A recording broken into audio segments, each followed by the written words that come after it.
C'est dans les montagnes sacrées du Haut-Tibet que le Mékong entame sa route de près de 5000 km vers le sud en direction de la mer de Chine.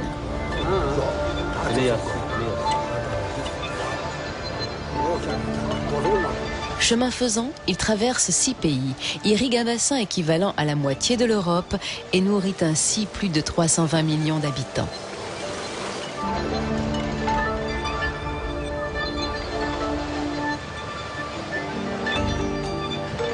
C'est surtout dans sa partie méridionale que s'est développé depuis des siècles un art de la pêche d'une incroyable diversité.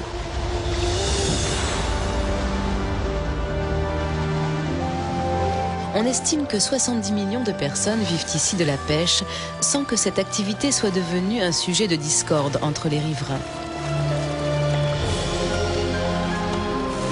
À plusieurs endroits où le fleuve constitue la frontière entre deux pays, comme la Birmanie et le Laos, ou le Laos et la Thaïlande, les pêcheurs respectent depuis des siècles la loi de l'alternance. Un jour c'est l'un, le lendemain c'est l'autre.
Nous sommes en Chine, au bord d'un important affluent du Mékong, le Lijiang.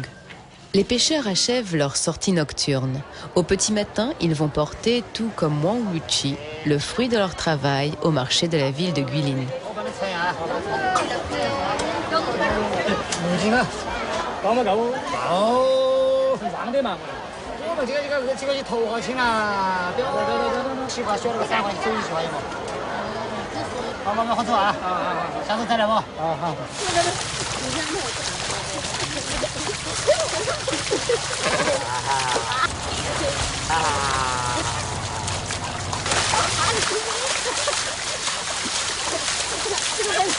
Voici le village où habite Wang Luchi.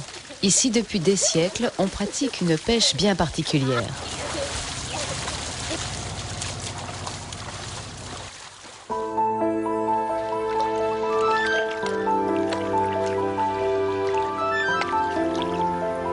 Debout où, sur des petits radeaux de bambou, les pêcheurs vont capturer les poissons au fond de la rivière grâce à leurs cormorans dressés à faire des plongeons pêcheurs. Ce matin, toute la famille se retrouve réunie au bord de l'eau pour un brin de toilette.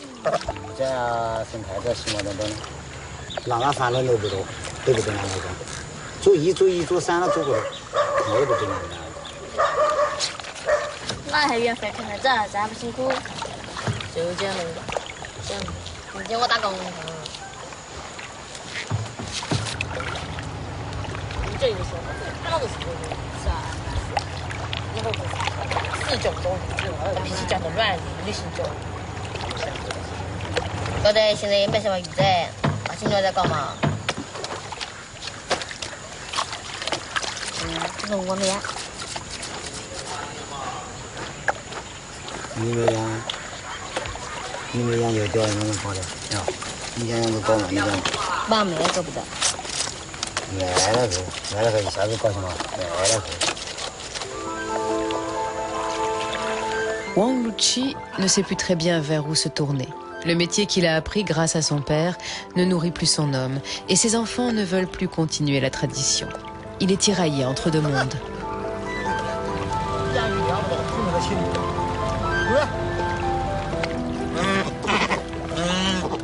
Ce qui aggrave son dilemme, c'est que ses cormorans, il les aime, car il les a lui-même dressés. Alors il décide de réunir le conseil de famille. Sa femme, son père et surtout son frère sont concernés. Vendre les cormorans serait aussi mal que de vendre les terres de nos ancêtres. Faut pas dire ça. Rappelle-toi le nombre de poissons qu'on attrapait tous les jours. Un jour, j'ai attrapé plus de 150 kilos de poissons en une seule nuit. Maintenant, on ne sait plus quoi penser. Il y a beaucoup de techniques de pêche différentes. Il y a la pêche à la dynamite, il y a les décharges électriques. Alors comment veux-tu que dans ces conditions-là, les cormorans attrapent encore du poisson? Et puis, est-ce qu'il y a encore du poisson dans la rivière? Avant, on ne serrait pas trop le cou des cormorans. Et petit à petit, on s'est mis à serrer plus. J'ai peur qu'aujourd'hui, on se retrouve à leur briser le cou. J'aimerais mieux encore les vendre que de les tuer comme ça. À quoi ça sert de les vendre puisqu'on n'a pas d'autre travail aujourd'hui? Et quelle vie on aura sans travail? Il faut trouver un autre moyen de gagner de l'argent. À nous de trouver autre chose. Ça fait plusieurs centaines de yuan par mois. Je te pose une question. Comment gagner autant d'argent rien que pour les nourrir?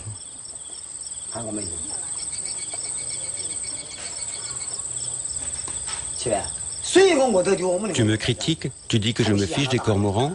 Je te dis que je les ai nourris pendant longtemps. Je les ai considérés comme mes propres enfants. Alors tu crois vraiment que j'ai envie de les vendre? Simplement maintenant on n'a plus le choix.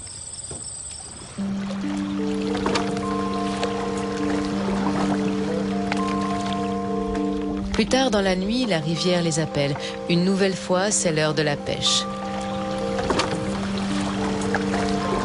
Malgré un paysage qui prête à la rêverie, Wang Luchi en veut presque à ses cormorans d'être impuissants face à ses problèmes.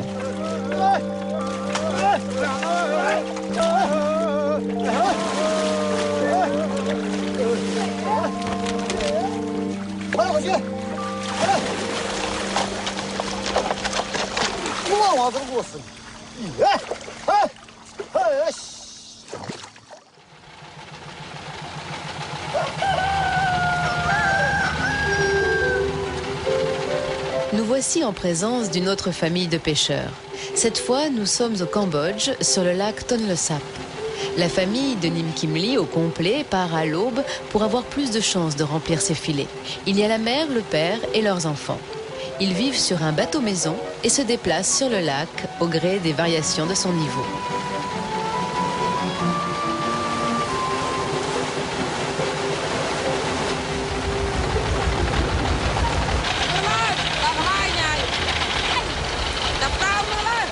Chez les Nim, c'est une affaire de famille. Cela fait longtemps qu'ils fonctionnent ainsi et aujourd'hui que les enfants sont plus grands, c'est plus facile pour tout le monde.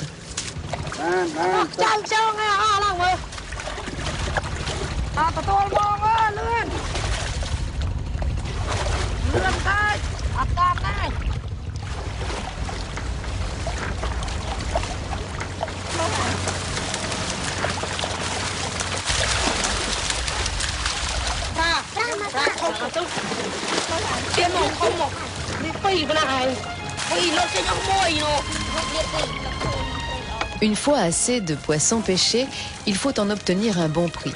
Heureusement, il y a le marché flottant.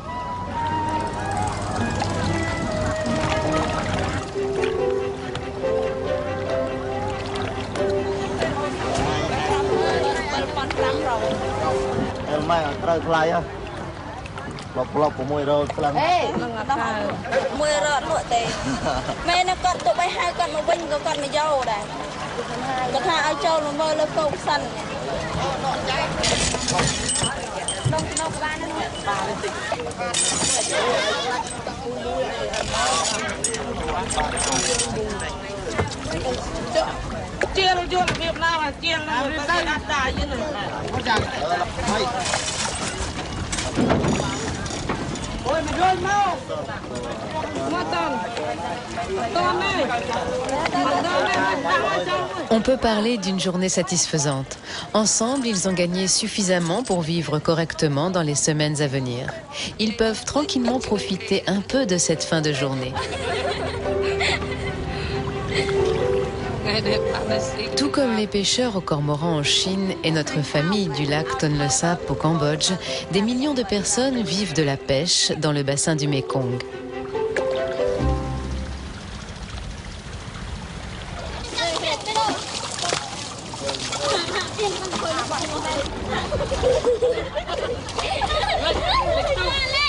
Le Tonle Sap, ou Grand Lac, est en fait un affluent du Mékong qui s'étale pendant la saison sèche sur un vaste territoire d'environ 2700 km. Du fait de son étendue, ce fleuve a toute l'apparence d'un lac. Comme nous le verrons, ce phénomène est encore amplifié à la saison des pluies. Quoi qu'il en soit, c'est l'une des zones de pêche en eau douce les plus productives au monde.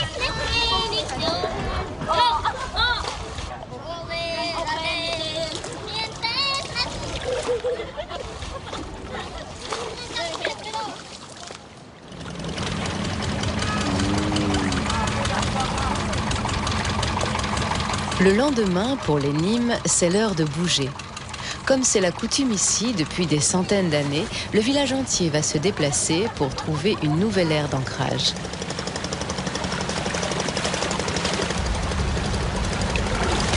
Ce sont les très importantes variations de niveau du lac qui entraînent cette coutume de nomade. La superficie du lac se voit multipliée par 6 quand arrivent les fortes pluies de la mousson, amplifiées par la fonte des glaces himalayennes. La profondeur du lac augmente alors de 8 mètres. En volume, cela représente une multiplication par un facteur de 70. À la fin de la saison des pluies, la rivière retrouve son cours normal et le poisson est emporté en aval. Les eaux descendantes laissent sur leur passage de riches dépôts nutritifs de sédiments, ce qui fait de ce bassin une terre propice à l'agriculture pour le restant de l'année. Pour les Nimes, ce nouveau point d'ancrage, chaque maison a besoin de plusieurs pilotis, va devenir leur adresse provisoire pour quelques semaines, si ce n'est quelques mois, selon les saisons.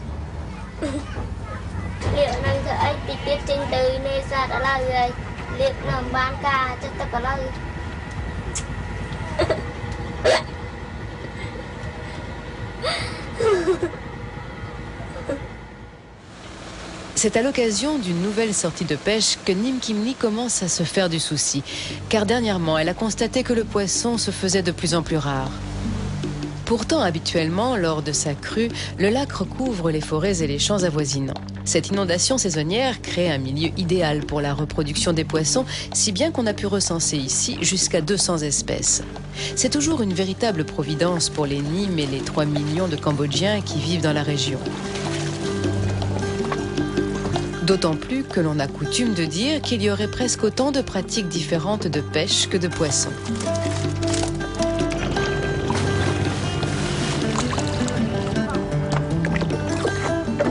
Pendant la période où le Mékong est en crue, le bras de la rivière qui le relie au lac inverse son cours. C'est un phénomène unique au monde. Il a suscité de nombreuses interrogations chez les premiers explorateurs du Mékong, tels les Français Doudard de Lagrée et Francis Garnier, qui n'arrivaient pas à comprendre la logique de cette situation.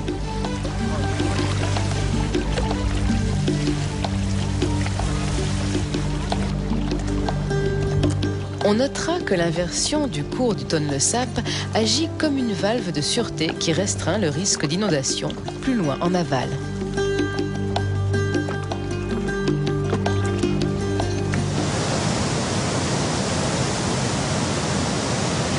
Un peu en amont, au niveau des nombreux rapides du fleuve, encore d'autres méthodes de pêche se sont développées, toujours dans le but de se fournir en poissons qu'offre quotidiennement le Mékong à ses riverains.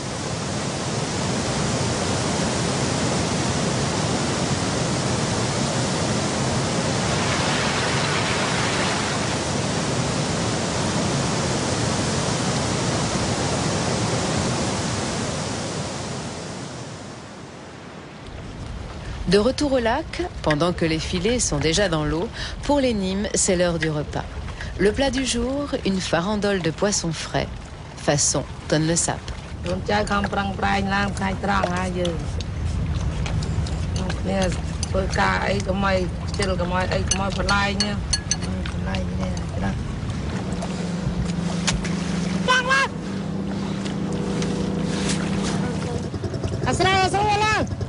Après le déjeuner, on se remet effectivement au travail. Il faut vérifier les cordes, rentrer les filets, compter les poissons. Hélas, aujourd'hui, la déception est grande. La pêche est bien maigre. Les Nîmes ont beau racler les fonds, rien n'y fait. Aucune prise digne de ce nom. Comme ce n'est pas la première fois que la pêche est si décevante, une atmosphère pesante s'installe. Que leur réserve l'avenir ? Les parents savent, et les enfants le devinent, qu'ils ne pourront pas tenir longtemps sans prise tangible.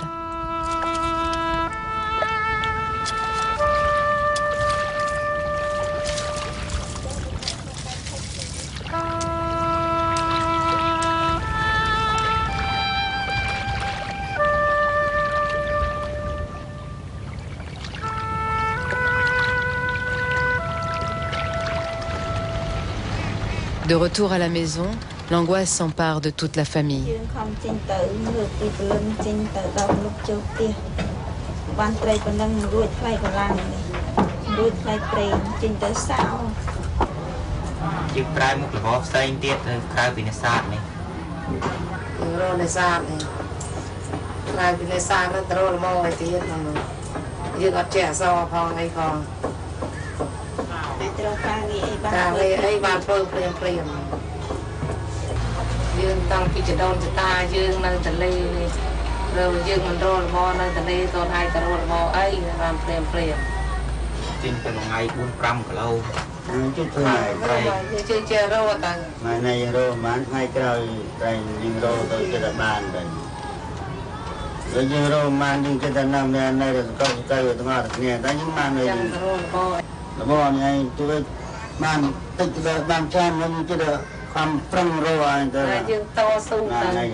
Nous voici au Vietnam, au cœur du delta du Mékong.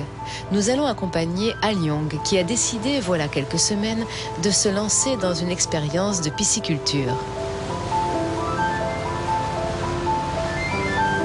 Aujourd'hui, il met la dernière touche à sa petite ferme piscicole flottante avant la livraison des alevins, ces jeunes poissons qu'il s'apprête à élever. En fait, il retape un ancien radeau qu'il a acheté à prix réduit en respectant son budget.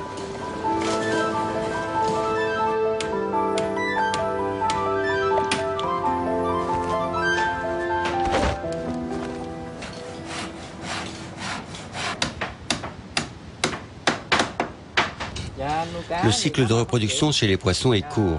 Il faut juste 4 mois avant que le poisson soit assez grand pour être vendu. C'est un travail intéressant et rentable.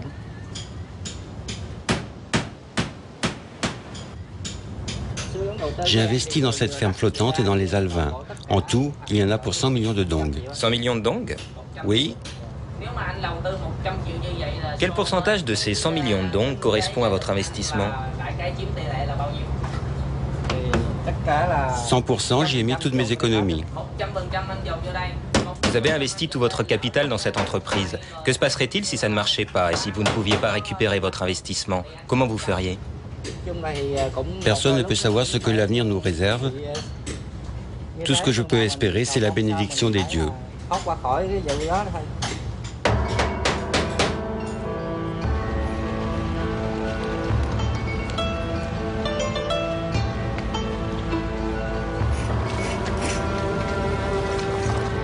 Le lendemain, les alevins lui sont livrés et sous l'œil attentif d'un voisin, Aliong les dispose avec précaution dans les bacs flottants attachés en dessous du plancher du radeau.